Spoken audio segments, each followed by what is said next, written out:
Alors, ce matin, je vous invite à tourner avec moi. On s'en va dans Jean, dans l'Évangile de Jean. J'espère que vous avez vos Bibles électroniques, papier, peu importe. Tournez avec moi dans Jean. Et je vais vous lire quelques versets pour se mettre en contexte. Dans Jean, une des choses fascinantes avec l'Évangile de Jean, c'est qu'il y a des grands thèmes qui reviennent presque en boucle à travers tout l'Évangile de Jean. Jean a un style d'écriture qui est très, très, très différent, admettons, du genre du style de l'apôtre Paul. L'apôtre Paul écrit souvent comme un grec avec des clauses, des sous-clauses, des phrases à n'en plus finir. Puis là, tu te dis, OK, ça se rattache à quelle proposition? Mais en même temps, ça permet d'être très précis. Jean est souvent très, très, très imprécis. Il est dans des atmosphères, il fait des allusions, mais en même temps, lorsqu'on prend le temps de méditer ça, de remâcher ça, il y a de grandes vérités qui rentrent. C'est une approche qui ressemble plus à l'écriture hébraïque, ce qu'on trouve, admettons, dans les psaumes, vous allez trouver ça, dans les proverbes, dans les livres dans l'Ancien Testament, dans les livres poétiques. Alors, à la fin du chapitre 4, bien, Jésus vient de passer du temps avec la Samaritaine. Vous vous rappellerez peut-être, la semaine dernière, la semaine d'avant, on a vu être avec la Samaritaine. La Samaritaine a cru les paroles de Jésus. Elle est devenue un témoin. Elle est allée témoigner aux gens de son village. Puis les gens de son village ont demandé à Jésus de rester. Il est resté 2 jours encore. Et puis ils ont cru finalement, non plus à cause des paroles de la Samaritaine, mais à cause des paroles de Jésus. Fait qu'on a un thème qui est là, croire ce que Jésus dit pour connaître Jésus-Christ. On continue dans le même thème lorsqu'on arrive à la fin du chapitre 4, Jean 4, 46. Il retourna donc à Cana en Galilée, où il avait changé l'eau en vin. Il y avait à Capernaum un officier du roi dont le fils était malade. Ayant appris que Jésus était venu de Judée en Galilée, il alla vers lui et le pria de descendre et de guérir son fils qui était près de mourir. Jésus lui dit, « Si vous ne voyez des miracles et des prodiges, vous ne croyez point. » L'officier du roi lui dit, « Seigneur, descends avant que mon enfant meure. » « Va, lui dit Jésus, ton fils vit. » Et cet homme crut à la parole de Jésus. Vous remarquez le thème? À la parole que Jésus lui avait dite et il s'en alla. Comme il descendait déjà, ses serviteurs venant à sa rencontre lui apportant cette nouvelle, « Ton enfant vit. » Il leur demanda à quelle heure il s'était trouvé mieux. Et lui dirent, hier à la 7e heure, la fièvre l'a quitté. Le père reconnut que c'était à cette heure-là que Jésus lui avait dit, « Ton fils vit. » Et il crut, lui et toute sa maison. Jésus fit encore ce second miracle lorsqu'il fut venu de Judée en Galilée. Et donc on voit, on assiste ensemble à ce thème, cette idée de croire les paroles de Jésus, même sans voir les miracles. Et vous allez voir comment ça va se développer dans ce passage-là. Non seulement croire de Jésus, mais croire qui est Jésus à cause de ses paroles. On va aller ensemble dans un mot de prière, puis on va écouter la lecture de la parole de Dieu avec ce beau miracle de cet homme qui est à la piscine de Bethesda. Puis on va voir comment Jésus va se révéler qui il est dans toute sa beauté, sa majesté ensemble. Seigneur Jésus, on est assemblés pour te célébrer, pour te chanter des louanges, pour t'honorer, Seigneur. C'est ça que ton Église fait lorsqu'on se réunit, on te célèbre, on reconnaît qui tu es, on élève ton nom, on vient, Seigneur, contempler ta majesté et j'ose dire ce matin, à la lumière de ce passage, contempler ta divinité, Seigneur. Seigneur, viens nous parler par ta parole et que ta parole produise en nous, Seigneur, la vie éternelle. La vie éternelle si nous ne sommes pas déjà chrétiens, Seigneur. Que tes paroles deviennent vie en nous. Et que pour nous qui sommes chrétiens, Seigneur, que ça nous apporte vraiment à t'honorer, à te célébrer, à t'adorer, Seigneur, que nous soyons des adorateurs en esprit et en vérité ce matin. C'est dans le précieux nom de Jésus-Christ qu'on te prie. Amen. Amen. On va écouter la lecture de la parole de Dieu. Alors, le passage biblique de ce matin est tiré de l'Évangile de Jean au chapitre 5, les versets 1 à 24, dans la nouvelle édition de Genève. Jean 5, les versets 1 à 24. Après cela, il y eut une fête des Juifs, et Jésus monta à Jérusalem.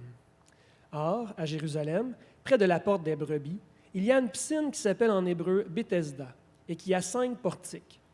Sous ces portiques étaient couchés un grand nombre des malades, des aveugles, des boiteux, des paralytiques, qui attendaient le mouvement de l'eau. Car un ange descendait de temps en temps dans la piscine et agitait l'eau.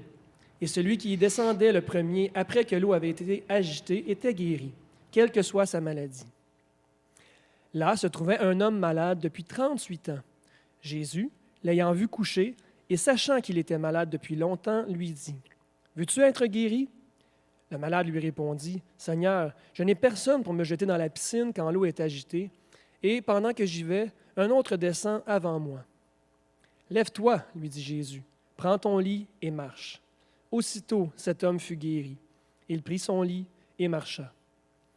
C'était un jour de sabbat, et les Juifs dirent donc à celui qui avait été guéri, « C'est le sabbat, il ne t'est pas permis d'emporter ton lit. » Il leur répondit, « Celui qui m'a guéri m'a dit, prends ton lit et marche. » Ils lui demandèrent, « Qui est l'homme qui t'a dit, prends ton lit et marche? » Mais celui qui avait été guéri ne savait pas qui c'était, car Jésus avait disparu de la foule qui était en ce lieu.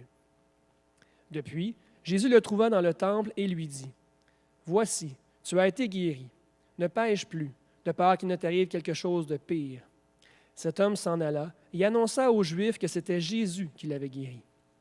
C'est pourquoi les Juifs poursuivaient Jésus, parce qu'il faisait ces choses le jour du sabbat.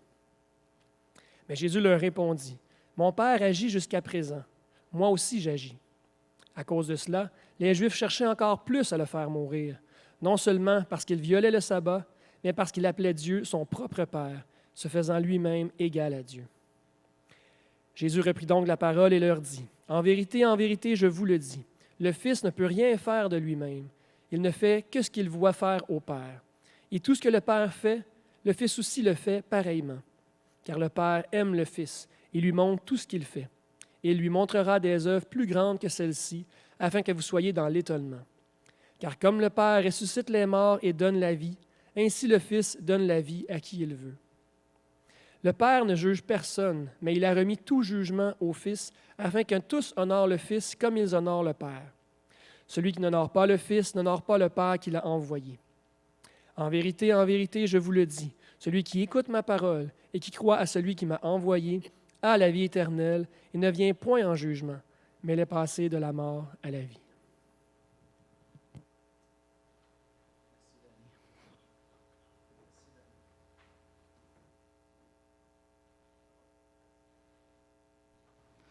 Merci, Danny. Je vous amène dans un autre passage, très, très rapidement. Dans Ésaïe, dans le livre du prophète Ésaïe, dans l'Ancien Testament, Ésaïe, souvent, est appelé le 5e évangile, ou l'évangile dans l'Ancien Testament, parce qu'il y a plein d'allusions à Jésus, plein de passages qui annoncent le Messie, le Sauveur, donc Jésus-Christ. Puis dans un de ces passages-là, il est mentionné qu'est-ce que Jésus va faire, qu'est-ce que le Messie va faire. Dans Ésaïe 35, au verset 4, on lit « Dites à ceux qui ont le cœur troublé, prenez courage, ne craignez point. Voici notre Dieu. La vengeance viendra, la rétribution de Dieu, il viendra lui-même et vous sauvera. Alors s'ouvriront les yeux des aveugles, s'ouvriront les oreilles des sourds. Alors le boiteux sautera comme un cerf et la langue du muet éclatera de joie. Car des eaux jailliront dans le désert et des ruisseaux dans la solitude. » Jésus vient puis il commence à guérir les malades. Les boiteux commencent à marcher, ils ramassent leur lit, ils s'en vont. L'évangile de Jean est l'évangile qui nous révèle de la manière la plus claire, la plus grandiose, la divinité de Christ. À travers la révélation de sa personne, on découvre plus qu'un sauveur. On découvre un Dieu sauveur. Pas simplement un Dieu au ciel qui a envoyé son Fils mourir sur la croix pour nos péchés, mais un Dieu qui est venu lui-même dans la personne de son Fils, Dieu le Fils. Et Jean commence son évangile en nous pointant dans cette direction-là, nous apportant une révélation sur la personne de Dieu qui n'a jamais été aussi claire que ça dans toute la Bible. C'est vraiment l'évangile de Jean qui premièrement établit de manière aussi limpide la divinité de Jésus-Christ. Voici comment je résumerai l'exposé de ce matin. Jésus est infiniment plus qu'un grand sage ou un prophète. Vous m'avez souvent entendu dire ça. Jésus est infiniment plus qu'un grand sage ou un prophète. Il est Dieu, le Fils, qui crée la vie éternelle. Et ce qu'on veut faire, c'est le connaître et l'adorer. Et ce matin, on est réunis en Église pour le connaître davantage et l'adorer. Voici mon premier point ce matin. Dieu travaille toujours, même le samedi. Dieu travaille toujours, même le samedi. C'est vraiment intéressant ce qui se passe. Donc, Jésus arrive à Cana, il arrive à Capernaum, il va faire un miracle. Il y a un homme qui est là, qui est handicapé depuis longtemps. Puis, bon, il y avait quelque chose de spécial qui se passait avec cette piscine-là. Dieu faisait des miracles de temps en temps à cette piscine-là. Et évidemment, lui n'était jamais le premier à pouvoir aller dans l'eau, donc il n'était jamais guéri. Faites juste remarquer le fait que personne n'a dit à Jésus la condition de cet homme-là. D'accord? Je reviens là-dessus, gardez ça en tête. Personne n'a dit à Jésus c'était quoi la condition de cet homme-là. Bien sûr, tout le monde pouvait voir qu'il était handicapé, mais personne n'a dit à Jésus que ça faisait longtemps qu'il attendait. En fait, cet homme-là ne s'est pas adressé à Jésus. Premièrement, c'est Jésus qui va le faire. Mais on lit au verset 9 et 10, « Aussitôt cet homme fut guéri, il prit son lit et marcha. C'était un jour de sabbat. Les Juifs dirent donc à celui qui avait été guéri, « C'est le sabbat, il ne t'est pas permis de porter ton lit. » Le sabbat, vous le savez probablement, c'est un jour de repos pour les Juifs. C'est un jour que Dieu avait institué pour se consacrer à Dieu, pour se reposer, pour adorer Dieu.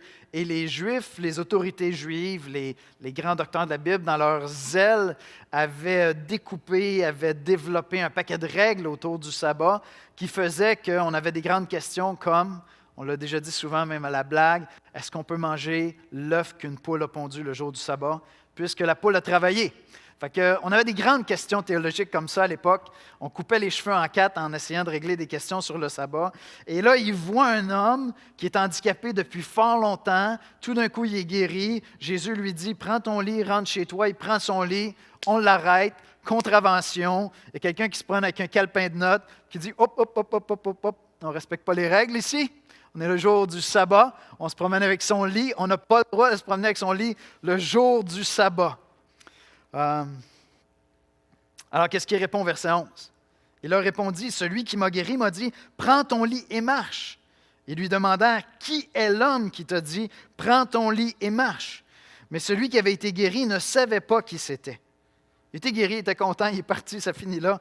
Car Jésus avait disparu de la foule qui était en ce lieu. Depuis, Jésus le trouva dans le temple et lui dit, « Voici, tu as été guéri, ne pêche plus, de peur qu'il ne t'arrive quelque chose de pire. Marche avec Dieu, repens-toi, reste près de Dieu maintenant. »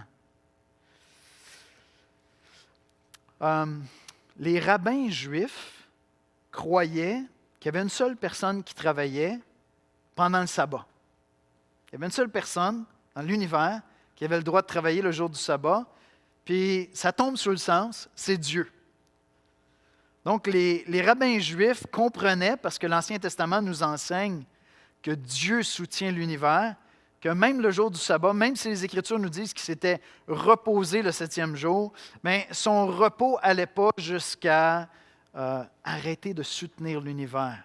C'est Dieu qui, par sa volonté, soutient toutes choses. Les Écritures nous apprennent que Dieu est actif dans l'univers.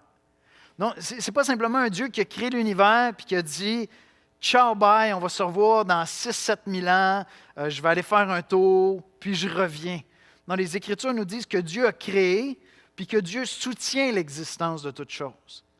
Et si Dieu se retirait de l'univers cesserait d'être, littéralement. Et donc, pour les rabbins juifs, il y a un seul être dans tout l'univers qui travaille. Ce n'était pas discuté, c'était reconnu, et c'est la personne de Dieu. C'est important d'avoir ce détail-là pour comprendre la conversation qui va s'engager entre Jésus et les autorités juives. Parce que là, eux autres, ils disent « Non, non, non, ça ne marche pas, tu ne peux pas faire ça le jour du sabbat, c'est inacceptable. » Maintenant, regardez les versets 16 à 18. « C'est pourquoi les Juifs poursuivaient Jésus parce qu'il faisait ces choses le jour du sabbat. » Donc, ils en avaient déjà contre lui parce qu'il était en train de guérir des malades le jour du sabbat. On ne doit pas faire ça. Tu reviendras demain, de toute façon, les malades vont être encore là. Pas de problème, les malades, il y en a tout le temps.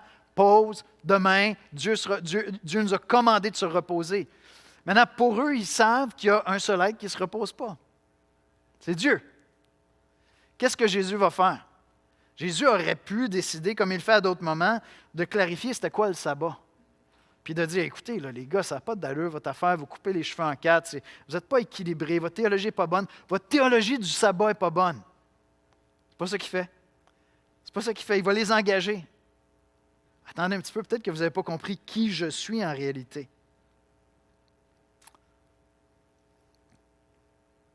Mais Jésus leur répondit, « Mon Père agit jusqu'à présent, moi aussi j'agis. » À cause de cela, les Juifs cherchaient encore plus à le faire mourir. Non seulement parce qu'il violait le sabbat, mais parce qu'il appelait Dieu son propre Père, se faisant lui-même l'égal de Dieu. Je l'ai déjà dit à l'Assemblée, c'est difficile pour nous d'apprécier, de comprendre l'ampleur de la déclaration de Jésus lorsqu'il dit « Mon Père agit, moi aussi j'agis à présent ». Pour les Juifs, l'idée que Dieu serait ton Père à toi personnellement, c'était étranger pour eux. Dieu, c'est le Père de la nation d'Israël. Mais Dieu, c'est l'être 3 fois saint qui est distant de nous. On n'a pas accès à cette intimité-là. Et la vision qu'on a en Occident de la personne de Dieu lorsqu'on va dans une église, que ce soit catholique, peu importe, on a l'idée que Dieu est très près de nous. Cette idée-là vient de l'Évangile. Cette idée-là nous vient de Jésus-Christ. Aujourd'hui, on a une vision d'un Dieu qui est très près de nous, qui est intime. Même ceux qui ne le connaissent pas vraiment, on a une vision qui est tellement près d'eux que finalement, c'est comme une espèce de guichet automatique. Tu sais. Un peu comme un adolescent à la maison qui ne fait pas sa vaisselle, puis il se dit, de toute façon, mes parents vont le faire, ou il ne se ramasse pas, de toute façon, ils vont le faire. Tu sais. Mon père, c'est à ça qu'il sert. Il va me ramasser, il va s'occuper de moi. Mais cette distance-là, cette proximité-là, n'existait pas dans la vision que les gens avaient de Dieu. En fait, tantôt, je vais faire allusion à l'islam parce qu'il y a des choses terribles qui se passent, non pas avec les musulmans en France, mais avec des musulmans très radicaux. En France, vous avez vu ça comme moi dans les nouvelles. Mais dans le Coran, la vision de Dieu, c'est une vision qui est très, très, très distante. Ils appellent leur Dieu Allah, et Allah n'est pas près de toi comme le Dieu de Jésus-Christ. Et donc, lorsque les Juifs entendent ça, dès qu'ils l'appellent son Père, ils comprennent qu'il est en train de dire « Il y a une intimité entre Dieu et moi que les hommes ne connaissent pas. » C'est important de réaliser ça parce que plus tard, il va nous dire que c'est notre Père. Ça va devenir notre Père à nous. Mais regardez ce que Jésus dit. Il dit « Mon Père agit jusqu'à présent, moi aussi j'agis. » Il dit, écoutez, c'est le jour du sabbat. Vous savez que Dieu est toujours en travail le jour du sabbat. Dieu est en train de soutenir l'univers. Les oiseaux vont manger aujourd'hui. Tout va continuer. Vous avez encore de l'oxygène aujourd'hui. Donc, mon Père est à l'œuvre. Mon Père soutient toutes choses. Mon Père prend soin actuellement, mais moi aussi. Et comme mon Père prend soin des oiseaux, moi, j'ai vu un homme qui était malade. Je l'ai guéri. Je l'ai guéri. Je fais comme mon Père. Mon Père donne la vie, je donne la vie. Mon Père sauve, mon Père prend soin, je sauve, je prends soin. Jésus n'entre pas dans leur débat sur est-ce que c'est acceptable ou non de faire ça le jour du sabbat. Il dit, vous avez raison que c'est spécial ce que je suis en train de faire le jour du sabbat, mais dans le fond, c'est que je suis spécial. J'agis comme mon Père. Et donc, plutôt que de les contredire lorsqu'eux autres ils disent « Attends un petit peu », il est en train de nous dire qu'il est l'égal de Dieu. Jésus va rentrer dans la conversation puis il va dire « Écoutez, c'est vous qui le dites », mais en même temps, il va faire la preuve. Jésus fait souvent ça. Il va dire « C'est toi qui l'as dit. » Oui, mais c'est toi qui en as fait la preuve, Jésus.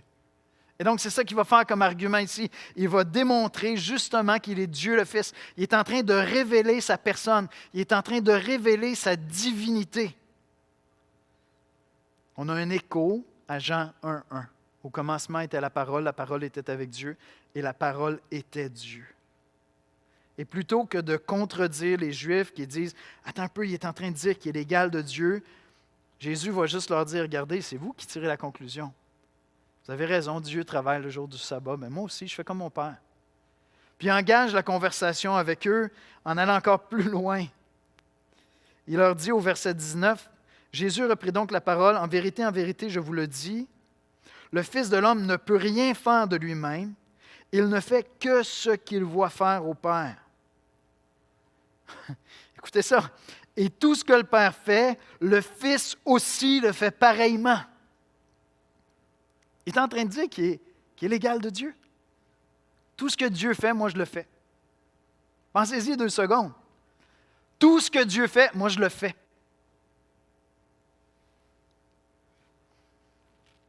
Car le Père aime le Fils et lui montre tout ce qu'il a fait. Et il lui montrera des œuvres plus grandes que celles-ci, afin que vous soyez dans l'étonnement. Est-ce qu'il y a un homme sur la terre qui fait tout ce que Dieu fait?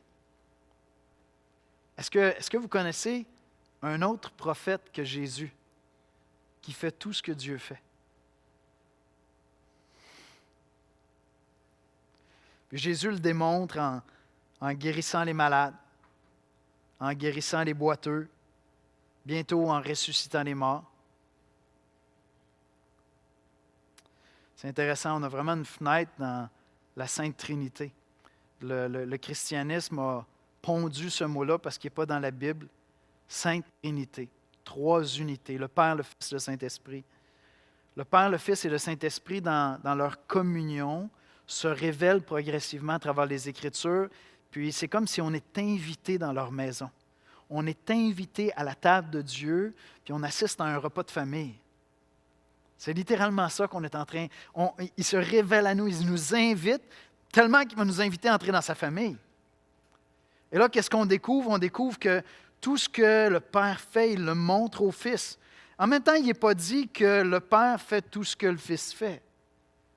Non, cet ordre-là au sein de la Trinité, le Père, le Fils, le Saint-Esprit, est en train tranquillement de se définir. Mais je suis en train de découvrir un être qui est plus grand que nature, c'est Jésus-Christ. Et c'est lui qu'on adore. Maintenant, je voudrais faire une petite application. Tantôt, j'ai dit, l'homme qui est à la piscine, il n'a pas fait appel à Jésus. Puis personne n'a dit à Jésus, « Hey, ce gars-là, écoute, ça serait vraiment cool si tu ferais quelque chose pour lui, ça fait longtemps qu'il est là. » Jésus n'a pas vraiment besoin qu'on lui dise ce qui se passe, parce qu'il est Dieu. Il arrive là, il sait que cet homme-là souffre, puis il s'en va vers lui, et puis il guérit. De la même manière que notre Père qui est dans les cieux nourrit les petits oiseaux, les animaux, prend soin d'eux. De la même manière que notre Père qui est dans les cieux connaît tout ce dont on a besoin, Christ sait tout ce dont on a besoin. Est-ce qu'il n'est pas merveilleux? Il connaît tous nos besoins. Et même avant que cet homme-là demande, il est déjà en train de prendre soin de lui. Je ne sais pas qu'est-ce que tu vis, qu'est-ce qui traîne comme requête, comme souffrance dans ta vie, où il y a quelque chose qui est là, puis tu te dis, mais jusqu'à quand, Seigneur? Non seulement ton Père qui est dans les cieux le sait, mais ton frère, ton Seigneur, ton Sauveur, Jésus-Christ, le sait. Et non seulement il prend soin des petits oiseaux, mais il est venu, il a pris soin de cet homme-là qui était malade. Parce que c'est notre Seigneur. Et il connaît tous nos besoins. Il est au contrôle. Il travaille toujours. Il ne se repose jamais. Même pas le samedi, même pas le jour du sabbat. Cette semaine, cette pensée-là me réconfortait. Je considérais tout ce qui se passe sur la terre, puis combien il y a de troubles actuellement sur la terre. Puis j'allais dans l'adoration, puis je disais, Seigneur, tu travailles tout le temps. Tu ne te reposes pas, tu es au contrôle, tu veilles. Tu agis actuellement. Tu n'es pas parti en vacances. Tu règnes, tu entends nos prières. Tu es présent, tu vois la souffrance des hommes.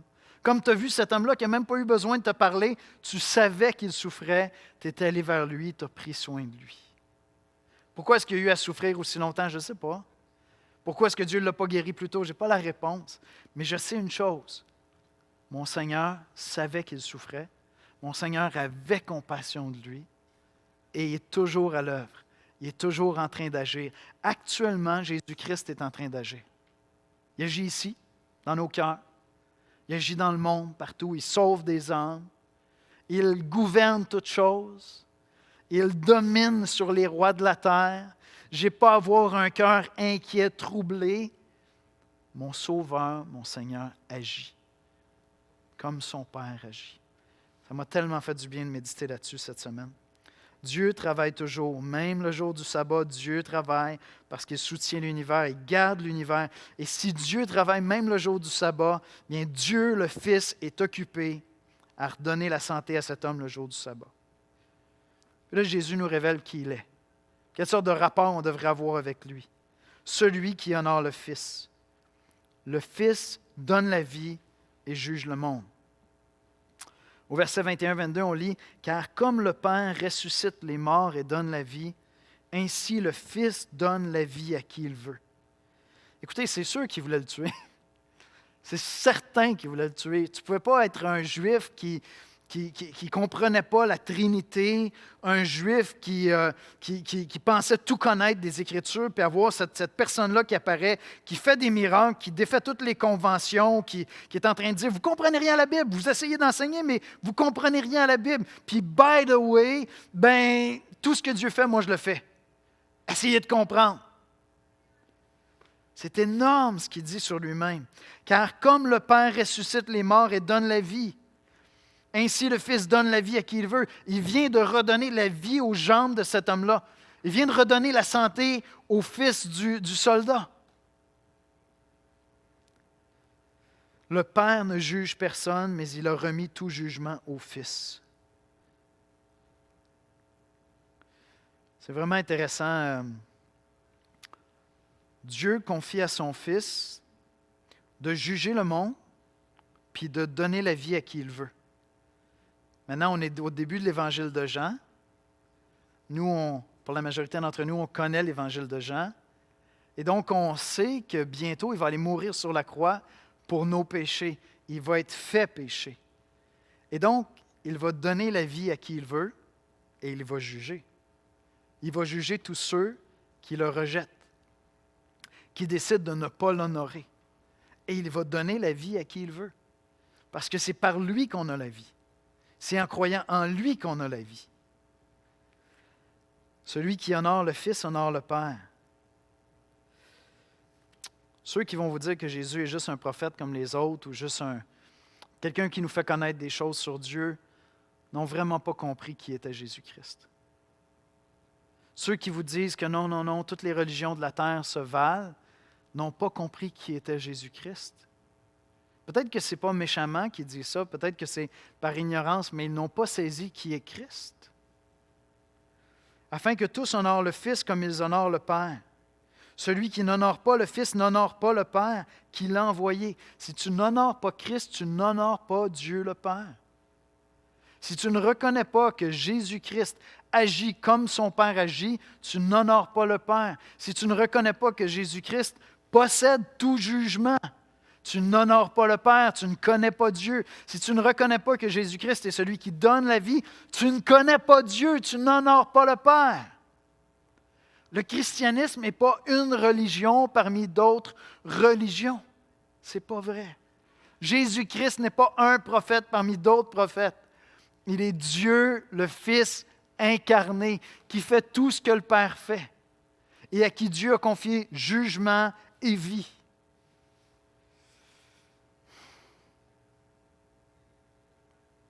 Celui qui écoute ma parole et qui croit à celui qui m'a envoyé a la vie éternelle et ne vient point en jugement, mais il est passé de la mort à la vie. En d'autres mots, celui qui reçoit mes paroles et qui croit que c'est bien Dieu qui m'a envoyé, que je viens vraiment de lui, celui-là est passé de la mort à la vie. Au jour du jugement, déjà, il fait partie de mes enfants.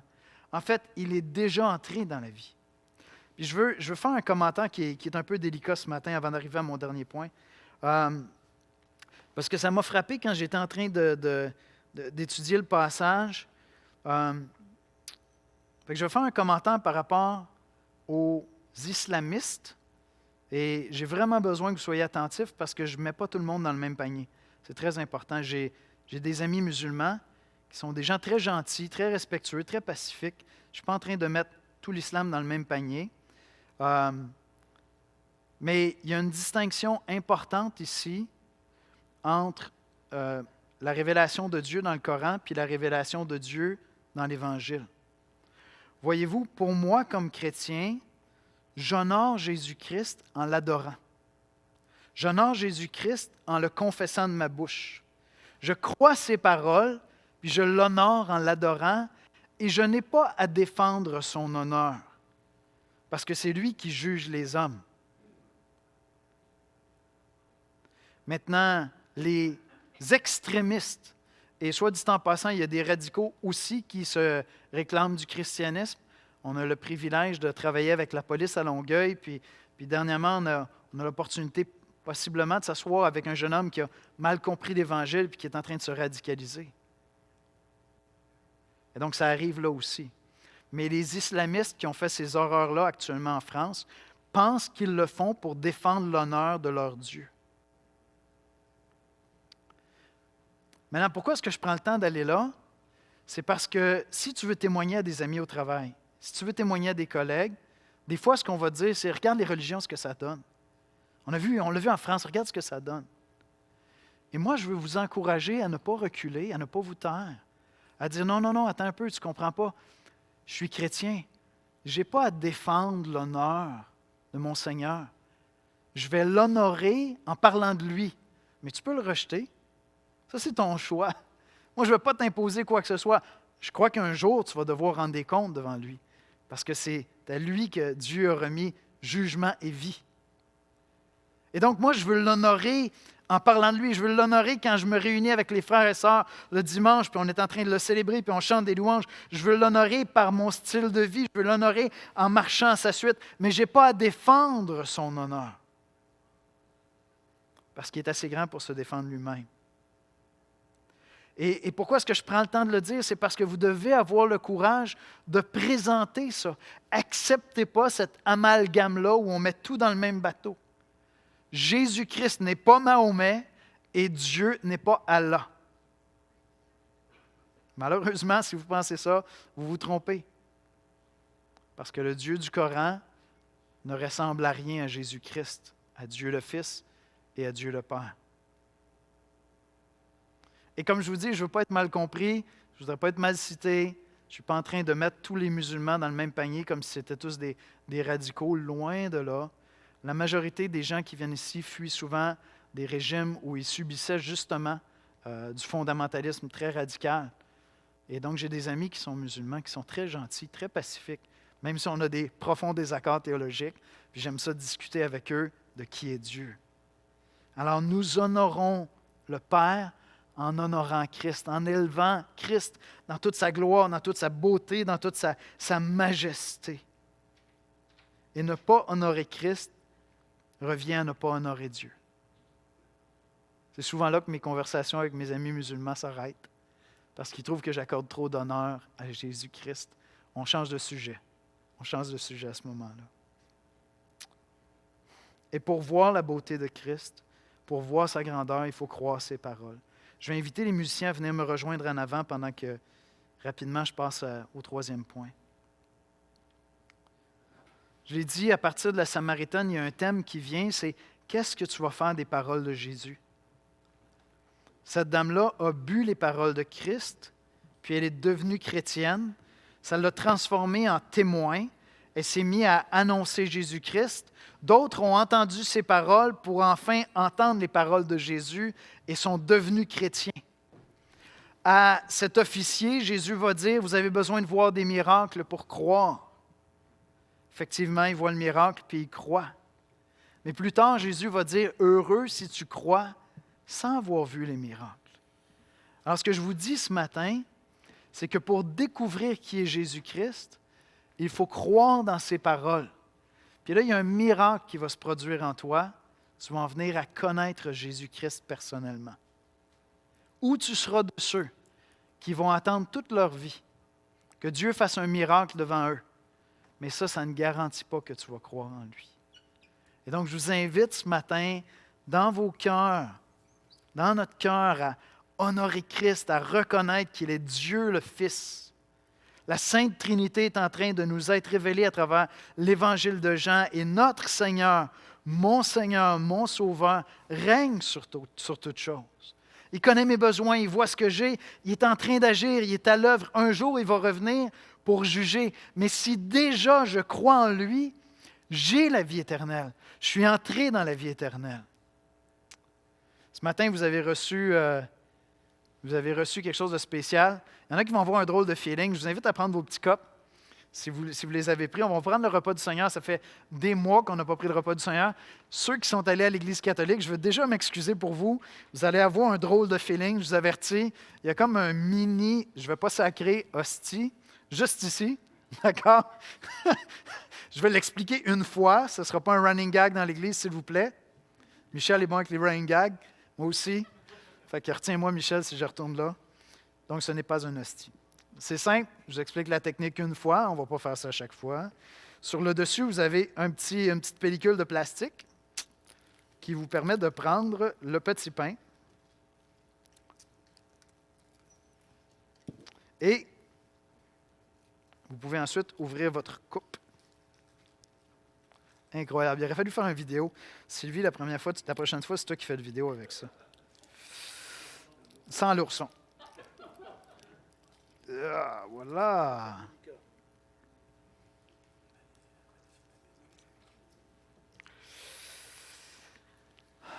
C'est bon de prendre ensemble le repas du Seigneur lorsqu'on est dans un passage comme celui-là, où on voit vraiment la grandeur de Christ. Et si Jésus se démarque de tous les prophètes, de tous les enseignants, c'est aussi parce que Jésus a donné sa vie sur la croix pour nous. Il est venu verser son sang. Il y en a qui sont en train de se battre avec leur couple, vous allez y arriver, vous êtes capables.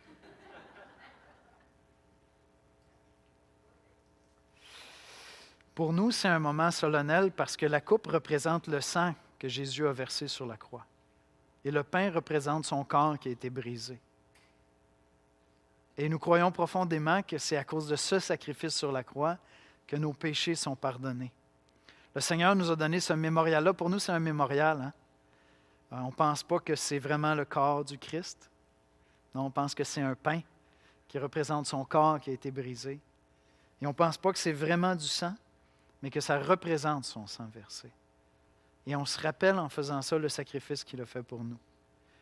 Alors on va prier, Michel, Julie, moi, on va prier.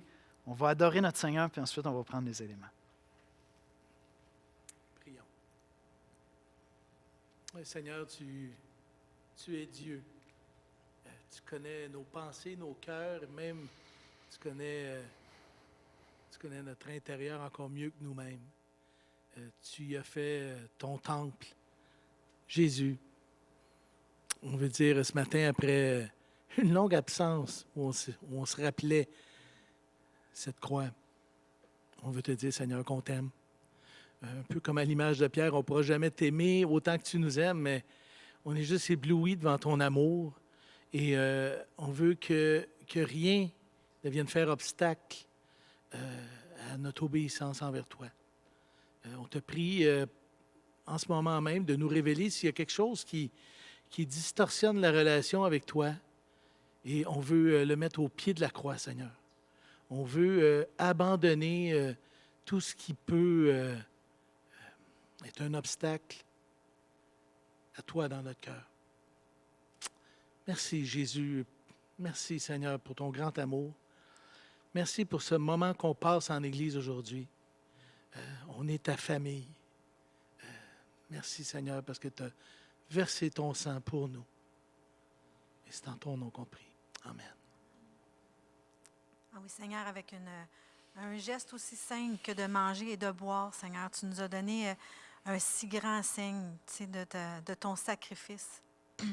C'est un petit geste qu'on a ensemble, qu'on peut vraiment se rassembler ce matin, qu'on partage ensemble. C'est tellement précieux avec tous les mois qu'on a passés, Seigneur, des fois être loin les uns des autres. Seigneur, c'est un geste de rassemblement qu'on a ensemble. C'est un geste de soumission qu'on a envers toi. Et un geste qu'on se rappelle vraiment avec tout notre cœur, Seigneur, le sacrifice que tu as fait pour nous. Comment tu nous aimes malgré tout. Merci, Seigneur, d'être là tout le temps, d'être toujours dans nos cœurs avec nous. Merci pour ce grand sacrifice. Seigneur, si on a des manquements dans nos cœurs, Seigneur, on veut remettre ça au pied de la croix ce matin. On veut sortir d'ici avec le cœur pur, avec un cœur plein de joie, Seigneur, d'avoir chanté tes louanges, de t'avoir honoré ce matin. Amen. Merci pour cette coupe, Seigneur. Merci pour ton amour, ton sacrifice, ta grâce.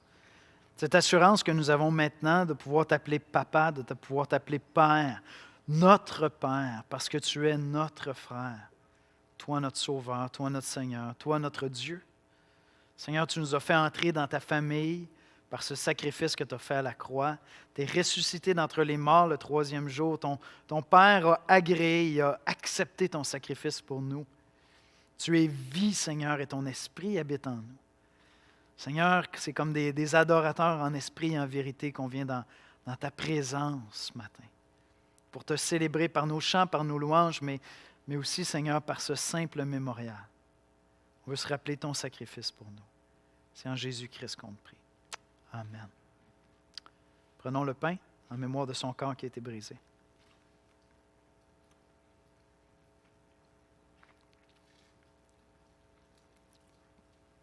Puis on peut prendre la coupe aussi en mémoire de son sang qui a été versé pour nous.